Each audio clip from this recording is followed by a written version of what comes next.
Good morning. Welcome to our daily devotion. It is Wednesday, May 26th. As always, I appreciate those of you that still continue to watch these devotions.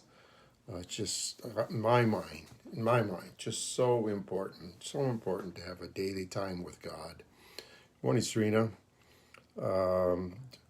Jesus tells us that we're to stay connected to the tree. Otherwise, we will not bear fruit. And I can't think of a better way to stay connected to Jesus than being in His Word.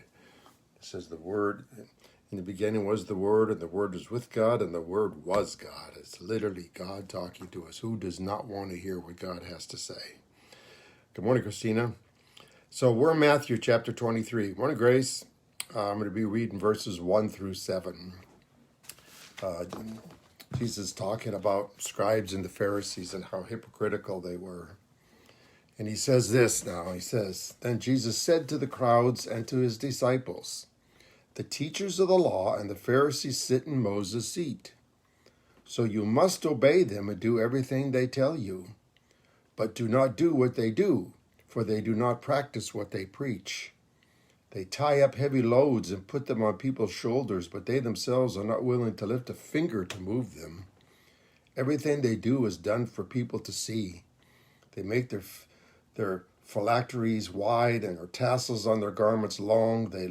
They love the place of honor at banquets and the most important seats in the synagogues. They love to be greeted in the marketplaces and to have people call them rabbi.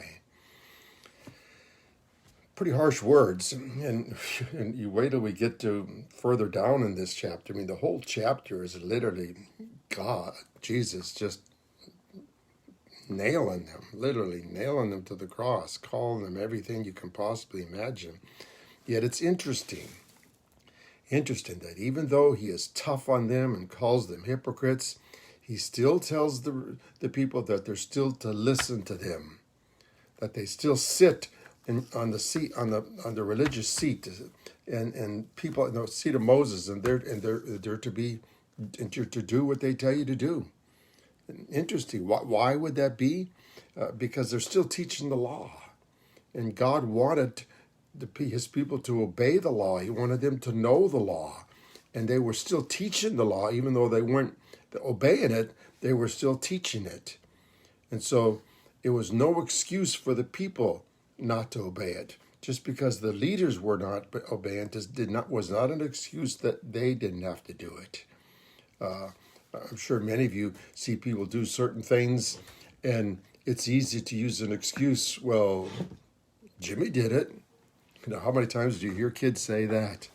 Well, Jimmy did it. I saw Jimmy doing it. Just because somebody else does it doesn't give you a reason or excuse to do it yourself. So Jesus is telling them that they're still to obey them. I'm sure you've all heard of religious leaders that fell from grace and sinned. Some serious enough that they had to leave their ministry. But it was not a reason or an excuse for us to leave God's church. Just because there's religious leaders that fell from grace doesn't mean that the church is no good anymore.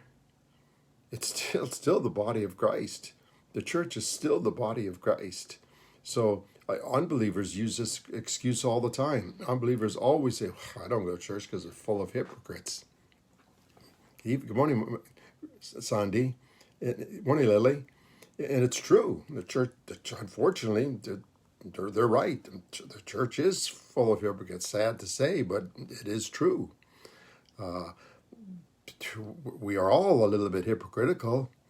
What about you? Are there things that you're hypocritical about? Calling out certain sins that you think to be grave, while you commit other sins that you don't think to be as grave. That's probably one of the biggest ones, one of the ones I see anyway. I'm going to give you a tough one here that I know many conservative Christians that call out a gay couple. Just call them out like they're living in sin. And then some of them are having sex outside of marriage, or they're or they're watching porn, or they're doing other things, and yet they're pointing their finger at a gay couple. Do you see it? Do you see the hypocrisy there? Is one? We tend to rate things. We tend to rate sins. We tend to rate things, and all sin separates us from God. It's not like one sin is more serious. And let me give you another one here. Drawn unemployment while you could still be working. Oh, I hear people saying that all the time. Oh, I can't believe. Yet they go to work and cheat their employer by being idle, by being on social media, by being on their cell phones, by being lazy. Are you starting to understand what I'm saying now? Thinking one cuss word is worse than another curse word. So many people are hypocritical. It's like we hear all the time, God hates the sin but loves the sinner. God has called us to love people, but He's also called us to call sin what it is. And so at Collision, we accept anyone. We accept anyone at Collision. I am not going to put a sign on the door that these people cannot enter, or those people cannot enter, or this person cannot enter. No way. Because remember when the Pharisees were talking to Jesus' disciples, and they said, "Look at your leader. Look at him. He's in that house. That house is full of tax collectors and sinners. Do you realize that your master is eating with sinners and tax collectors?" And then what did Jesus say? A doctor isn't there for those that are well. A doctor is there for those that are sick. The church isn't there just for those that are well. The church is there for those that are sick. I say this all the time. The church should be the only institution that exists for people that are not a part of it. The only institution that exists for people that are not a part of it. Every institution exists for the people that are part of it. The church should exist for people that are not a part of it. We should exist for people that are lost, people that don't know the Lord. I mean, if you've been to Collision, you've heard me speak about with the rope, how short our life is. It's just so short here on earth, yet our life still goes on for an eternity. It doesn't end. Our life doesn't end. And it's so important for this time on earth to give our lives to Jesus. And the church should be a place for that to happen. But how can it happen if we don't even allow them in? If we don't even allow them in, he's a sinner, she's a sinner. So, well, welcome. I can remember when I was doing outreach ministry with the youth. You've heard me talk about it several times. War, Wednesday at Rosewood. We would use secular bands to bring unbelievers into the church. And every Wednesday we'd get 100, 200, 300 unbelievers coming into the church. No. Did they come in with their Bibles and hands folded? No. They came in loaded. They came in drunk. They came in cursing. They came in giving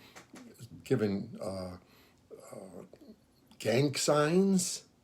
I can remember one night, Arta gang and Norwalk gang getting into a fight right there in the middle of the church, right in the hallway right in front of me. It was messy. But boy, was the Lord ever doing His work. There were countless young people, literally hundreds of young people that got saved. I share this story all the time, but I'll share it again. There was a night when No Big Deal, one of the bands was singing, and hundreds of kids in there, and the lead singer was drunk. And he started slurring his words and forgetting his word. And other bands were in there watching it, and they started razzing him, teasing him. And he literally turned around and BA'd the whole crowd and told them to F off. Now, if an elder or a deacon or a pastor had been in the church, they'd have been like, oh my God, this is sacrilegious. What is going on in here? Now listen, that same person ended up becoming a deacon in that church. That same person ended up giving his life to the Lord, marrying someone in that church, becoming a deacon in that church, and he's highly involved in ministry right now. A godly man, a godly man. Now, would that have happened if we wouldn't allowed him into the church? If we'd have kicked him out because he was drunk? Jesus loved the sinners. Jesus loved the sinners. He said that's why he came. He came for those that were sinful. That's what the church exists for, are those kind of people. Oh, Ryan says his favorite was Fungus Mungus. Oh my gosh, you remember that, Ryan? Wow, Steve Williamson was the lead singer in that.